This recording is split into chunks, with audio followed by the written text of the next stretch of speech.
Historians often describe King Harsha as the spectacular autumn glow of the classical state. He was a ruler who held a fracturing subcontinent together through his own personality and administrative skill. His administration stretched from Thanesar to Kannauj, establishing direct control over the vital corridors of Punjab, Uttar Pradesh, and Bihar.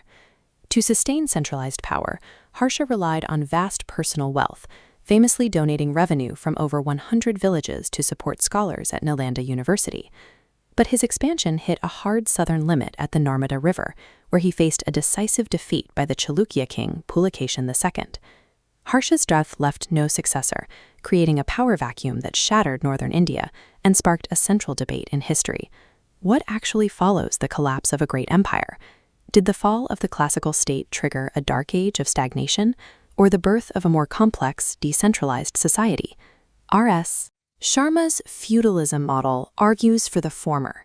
He described a period of systemic collapse where central authority failed, trade declined, and local lords, or samantas, seized control of a shrinking economy.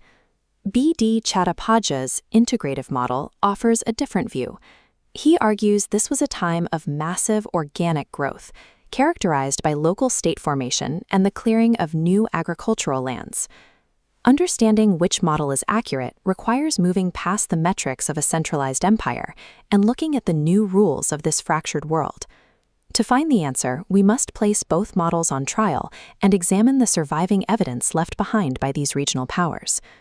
Politically, the era moved away from a single king toward a decentralized samanta system, where power was shared among dozens of local lords.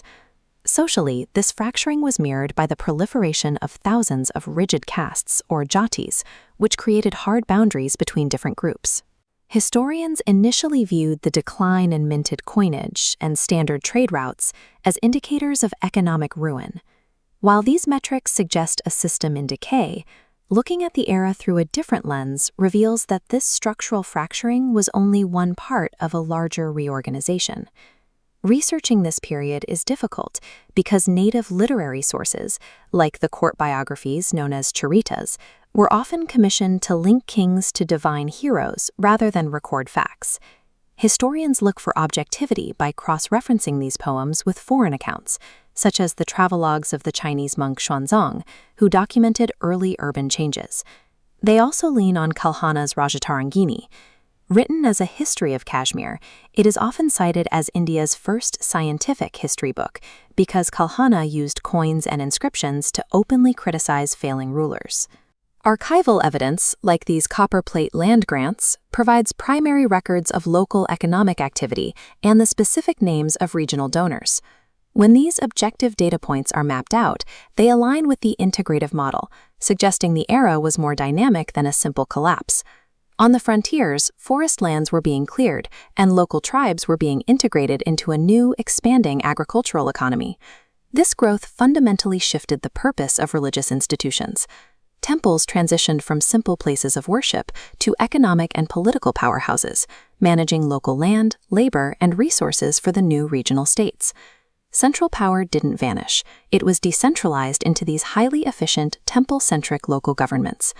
A period of true cultural stagnation would support the feudalism model, but the surviving architecture and intellectual centers of this era suggest the opposite.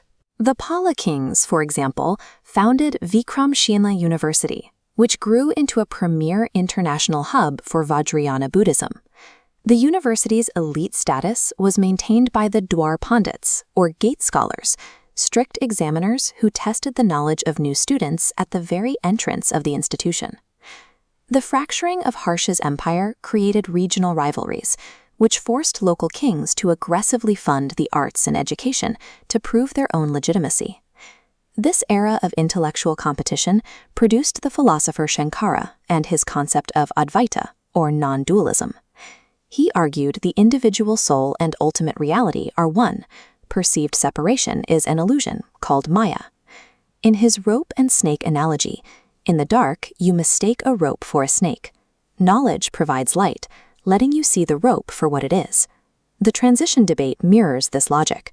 Where the feudalism model sees a stagnant snake, the integrative model looks for the reality of the rope. Ultimately, the evidence suggests that the fracturing of Harsha's empire was a vibrant reorganization, a period that laid the direct economic and cultural groundwork for India's great medieval dynasties.